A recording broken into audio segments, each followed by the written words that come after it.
दोस्तों क्या हुआ जब एसपी साहब महाकुंभ मेले में स्नान करने पहुंचे, तभी वहां पर उनकी मरी हुई पत्नी माला बेच रही थी, जिसे देखकर एसपी साहब के पैरों तले जमीन खिसक गई। इसके बाद जो हुआ उसे देखकर आपके भी पसीने छूट जाएंगे कि आखिर कैसे एक मरी हुई एक पत्नी अपने पति को वापस मिल जाती है। महादेव का यह चमत्कार देखकर आप भी दंग रह जाएंगे।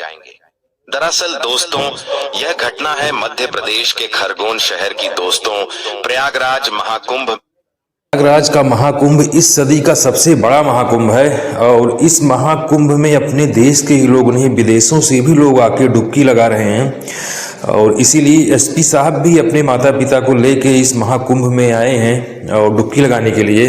उसी समय इनके साथ ये घटना घटती है, जहां पर एसपी साहब महाकुंभ मेले में स्नान करने गए और वहां पर उनको अपनी मरी हुई पत्नी माला बेचती हुई नजर आई। इसकी सच्चाई जब आप जानोगे ना तो आपके भी पसीने छूट जाएंगे। दोस्तों, खरगोन शहर में राहुल नाम का एक लड़का रहता है। राहुल अच्छे अमीर घर से था। वह अपने माता पिता का एकलौता लड़का था। उसके माता पिता उसको किसी चीज की कमी नहीं होने दिया करते थे। उसके कहने से पहले ही उसको हर सुख हर सुविधा मिल जाती थी। वह अच्छे बड़े स्कूल में जाता था, लेकिन राहुल की एक बात थी, क्योंकि अक्सर अमीर घर के लड़के बिगड़ जाते थे, लेकिन वह जानता था और उसको भगवान में काफी ज्यादा श्रद्धा थी। वो हमेशा अपने धर्म से जुड़ा हुआ था, अपने माता पिता की भी इज्जत करता था और भगवान की भी पूजा पाठ करता था। इसलिए वो कभी भी बिगड़ा नहीं। वो हमेशा अपनी पढ़ाई करता रहता और उसकी संगत भी अच्छी थी। उसे शिक्षा मिली हुई थी, उसको संस्कार मिले हुए थे, जिसके चलते वह अपने जीवन में कभी भी नहीं भटका। जब वह 10वीं कक्षा में था तो उसकी एक दोस्त थी जिसका नाम था वर्षा। राहुल वर्षा के साथ हमेशा अपने जीवन की हर बात बताता था। उसकी और राहुल की दोस्ती काफी अच्छी थी। वह हमेशा बचपन से ही साथ पढ़ते हुए आए थे और जैसे जैसे वह बड़े हो रहे थे, उनकी दोस्ती और ज्यादा घनिष्ठ हो रही थी। राहुल का घर वर्षा के घर से बहुत ही कम दूरी पर था। केवल एक मोहल्ले की दूरी पर ही दोनों का घर था। अक्सर राहुल भी वर्षा के यहाँ जाया करता था और वर्षा भी राहुल के घर जाया करती थी। बचपन से ही दोनों के घर वाले एक दूसरे को जाना करते थे। धीरे धीरे 12वीं की परीक्षा उन्होंने दी और दोनों 12वीं की कक्षा में भी अच्छे नंबर लाकर पास हुए। लेकिन अब समय आया था बिछड़ने का, क्योंकि राहुल के पिता चाहते यह थे कि वह दिल्ली जाकर अपनी आगे की पढ़ाई पूरी करें और एक बड़ा ऑफिसर बने, क्योंकि राहुल के माता पिता के पास धन दौलत की कोई कमी नहीं थी। लेकिन उधर वर्षा एक गरीब परिवार से थी। उसके माता पिता उसकी पढ़ाई में ज्यादा खर्चा नहीं कर पाते थे, इसलिए वर्षा के माता पिता उसे एक सरकारी कॉलेज में ही खरगोन शहर में डाल देते हैं। लेकिन राहुल और वर्षा दोनों ही अलग होने के कगार पर थे। लेकिन राहुल वर्षा को कहता कि तू चिंता मत कर, अक्सर शहर आया करूंगा और हम फोन पर भी बातें किया करेंगे। लेकिन वर्षा खूब रोती और रोते रोते ही अपने प्यार का इजहार कर देती। वह कहती कि मुझे डर लग रहा है, कहीं तुम दिल्ली चले जाओगे तो तुम वहां किसी और से प्यार करने लगोगे। इसीलिए मैं तुम्हें अब भी कह देती हूँ कि मैं तुमसे बहुत प्यार करती हूँ और तुमसे शादी भी करना चाहती हूँ। राहुल यह सुनकर काफी खुश हो जाता है और वो भी वर्षा को कहता है कि मैं भी तुमसे बहुत प्यार करता हूँ और तुम चिंता मत करो, मैं पढ़ाई करके एक बड़ा अफसर बनकर लौटूंगा और फिर हम दोनों शादी। तुम मेरा इंतजार करना और हम रोज फोन पर बात करेंगे और कभी भी एक दूसरे को धोखा नहीं देंगे। तुम इस बात की चिंता मत करो। तो वर्षा मान जाती है और दोनों एक दूसरे का इजहार करके फिर राहुल दिल्ली आ जाता है। राहुल अपनी कॉलेज की पढ़ाई कंप्लीट कर रहा था और उधर वर्षा भी अपनी कॉलेज की पढ़ाई कंप्लीट कर रही थी। दोनों रोजाना एक दूसरे से बातें भी किया करते थे। लेकिन राहुल के मन में एक एसपी ऑफिसर बनने की हमेशा से चाह थी। उसके पिता भी कहते हैं कि तू जब बड़ा हो जाए तो एक एसपी ऑफिसर बनना। और राहुल का दिमाग भी हमेशा से पढ़ाई में और अच्छे कामों में बहुत ज्यादा तेज चलता था। वह अपनी कॉलेज की पढ़ाई के साथ साथ यूपीएससी की तैयारी भी कर रहा था। उसकी पढ़ाई के लिए कोचिंग भी उसने ज्वाइन कर ली थी। इसके बाद जब जब वह अपने घर आता तो राहुल और वर्षा साथ में मिला करते थे, साथ में समय भी बिताया करते थे। दोनों एक दूसरे के प्रति लॉयल थे। इसके बाद राहुल अपनी 2 सालों की कॉलेज की पढ़ाई कंप्लीट कर लेता है और फिर वह यूपीएससी की परीक्षा का आवेदन भरता है। वह यूपीएससी की सिविल परीक्षा देता है जिसमें वह काफी अच्छे नंबर लाकर पास हो जाता है। फिर वह अपनी प्रारंभिक परीक्षा देता है और जिसमें भी वह काफी अच्छे नंबर लाकर पास हो जाता है। यह सुनकर उसके माता पिता काफी खुश होते हैं और उधर वर्षा भी काफी खुश होती है। लेकिन इन दोनों के बीच एक बहुत बड़ी समस्या आने वाली थी। दरअसल वर्षा के माता पिता वर्षा के लिए रिश्ता ढूंढ रहे थे। वे चाहते थे कि वर्षा की बहुत जल्दी शादी हो जाए। इसके लिए वह अपने समाज में कई सारे रिश्ते ढूंढ रहे थे और इतने में वर्षा के माता पिता को एक लड़का काफी पसंद आ जाता है और वो वर्षा पर दबाव बनाते हैं कि तुझे उस लड़के से शादी करनी होगी। लेकिन वर्षा तो राहुल से प्यार करती थी और राहुल भी वर्षा के इंतजार में ही था। इतने में वर्षा अपने माता पिता को सारी बातें बता देती है और कहती है कि मैं तो राहुल से प्रेम करती हूँ और उसी से शादी करूंगी। वर्षा के माता पिता थोड़े से समझदार थे। वे सोचते हैं कि राहुल अच्छे घर का लड़का है, काफी समझदार भी है और उसके घर के लोग भी काफी समझदार थे और पैसे वाले भी थे।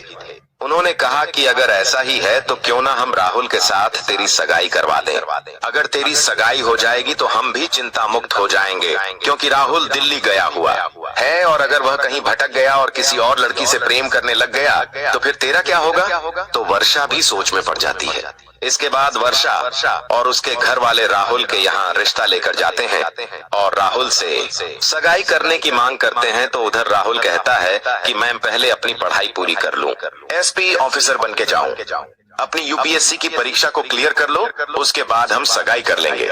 लेकिन वर्षा घर वाले नहीं मानते हैं और कहते हैं अगर तुम नहीं करते हो तो फिर हम वर्षा की शादी किसी और से करवा देंगे। तो न चाहते हुए भी फिर राहुल अपनी पढ़ाई छोड़कर खरगोन आता है और वर्षा से सगाई कर लेता है। वह काफी खुश था और वर्षा भी काफी खुश थी। सगाई के बाद राहुल वापस से अपने दिल्ली शहर लौट जाता है, जहां वह अपनी आगे की परीक्षा के लिए तैयारी करता है। वर्षा उसका काफी बड़ा मोटिवेशन थी। वर्षा उसे हमेशा समझाती थी और उसे हमेशा मोटिवेट करती थी। पढ़ाई में कई सारे चैलेंज आते रहते थे, कई सारी उसे तकलीफें होती थीं, कई सारी डिफिकल्टी का सामना करना पड़ता था। लेकिन वर्षा उसे हमेशा समझाती थी, उसको सही मार्ग पर ले जाने का कार्य भी करती थी, जिसके चलते राहुल अपनी आगे की परीक्षा यानी कि मुख्य परीक्षा भी पास कर लेता है। इसके बाद उसे अपना इंटरव्यू देना होता है और वह अपने माता पिता के आशीर्वाद से इंटरव्यू भी पास कर लेता है और फिर उसका फिजिकल होता है और वह अपनी फिजिकल परीक्षा में भी पास हो जाता है, जिसके बाद वह कलेक्टर के लिए चयनित हो जाता है और फिर उसकी 1 साल की ट्रेनिंग पूरी होती है और वह अपनी पहली कलेक्टर के पद पर ज्वाइनिंग कर लेता है।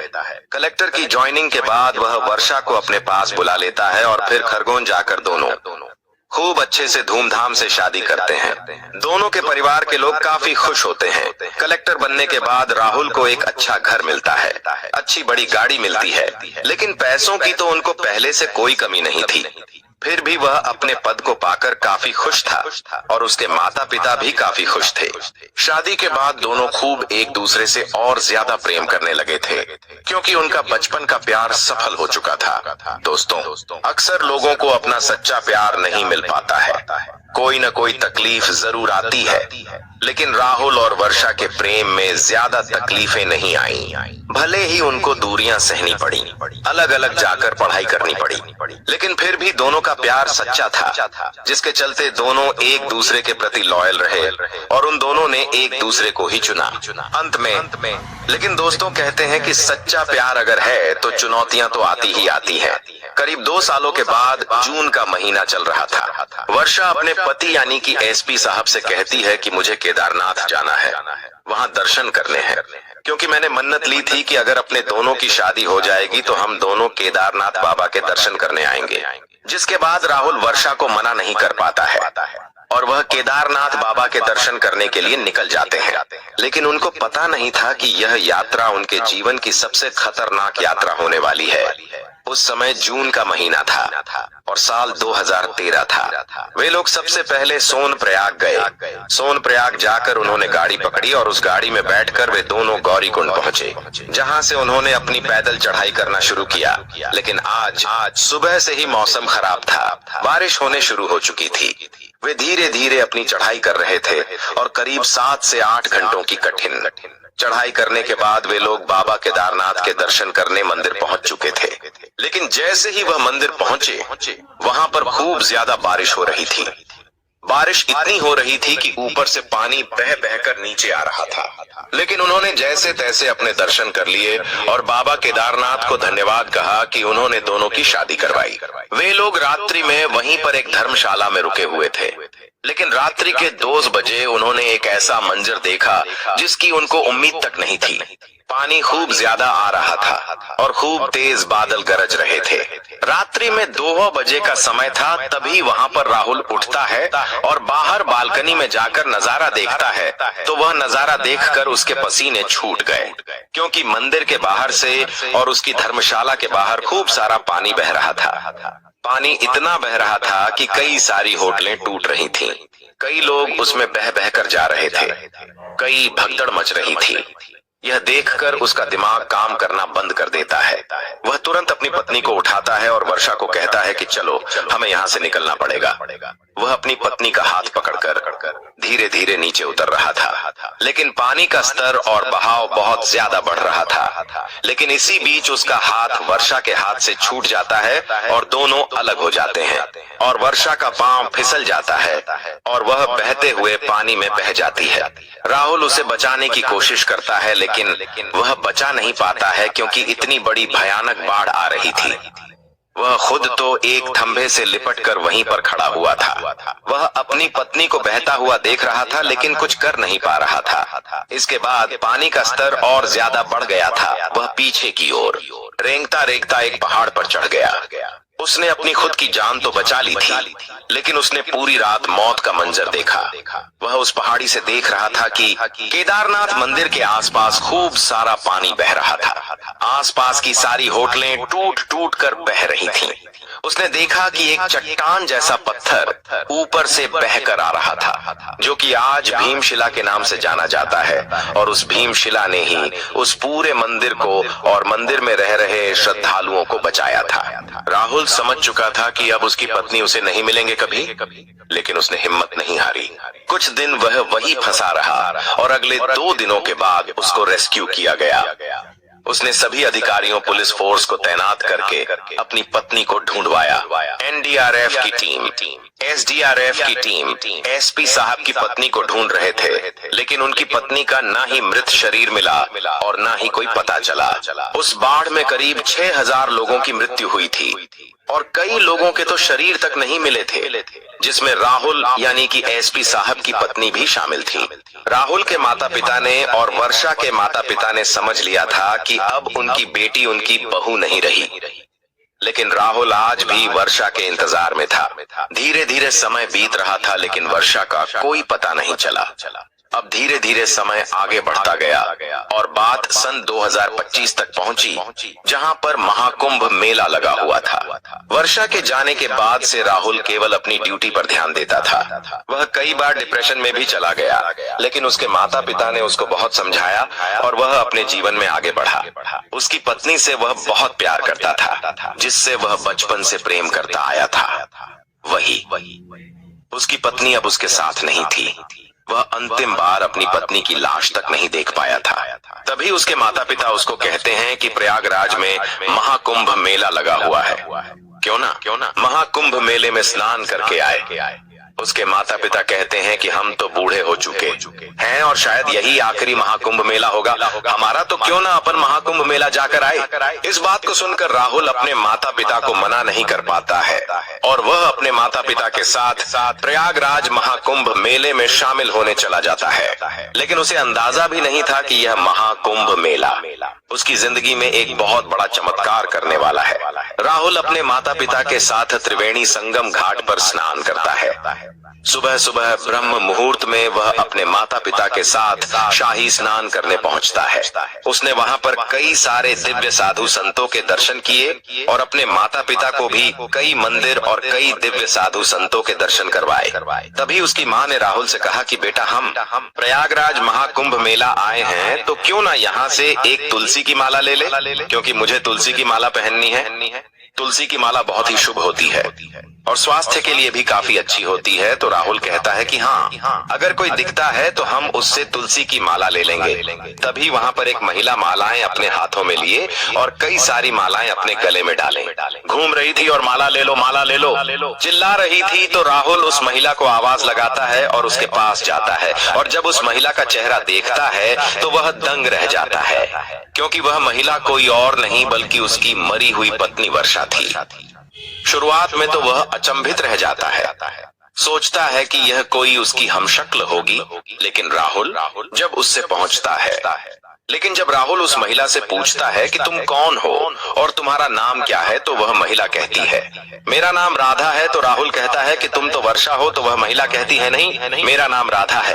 और पीछे से जब राहुल के माता पिता आते हैं और जब वह उस महिला को देखते हैं तो वो भी अचंभित हो जाते हैं। वो कहते हैं कि ये तो वर्षा है। तो वो महिला कहती है नहीं, मैं वर्षा नहीं, मैं तो राधा हूँ।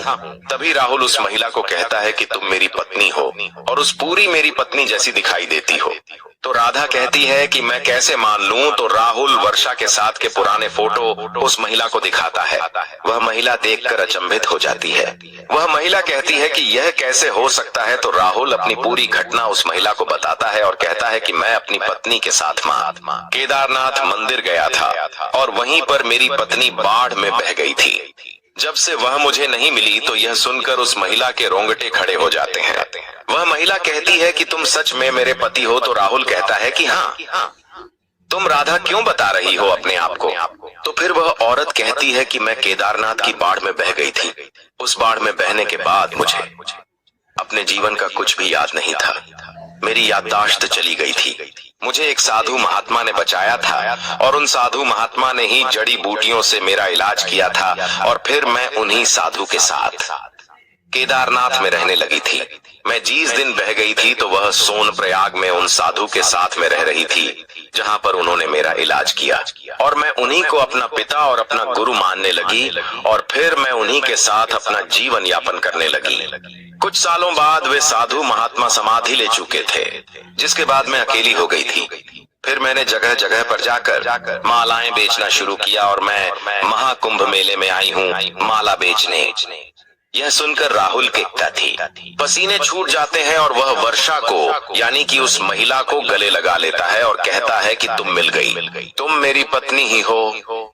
जिसके बाद वर्षा भी राहुल को गले लगा लेती है। भले ही उसे कुछ याद ना हो, लेकिन वह समझ चुकी थी कि यही उसका असली पति है। राहुल माता पिता भी यह देखकर बहुत खुश हो जाते हैं कि और वहां खड़े कई लोग यह साक्षात महादेव का चमत्कार देखकर हर हर महादेव के नारे लगाने लगते हैं।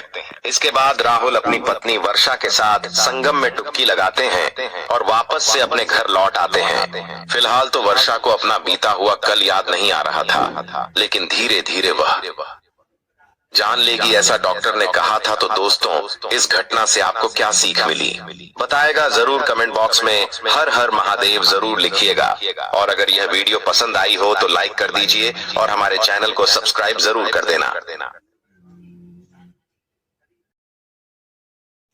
दोस्तों, अगर यह सच्ची घटना आपको अच्छी लगी हो तो उस चैनल को सब्सक्राइब कीजिएगा, वीडियो को लाइक कीजिएगा और कमेंट में ज़रूर बताइएगा कि आपको यह कहानी कैसी लगी या सच्ची घटना के बारे में ज़रूर आप अपनी राय दीजिएगा।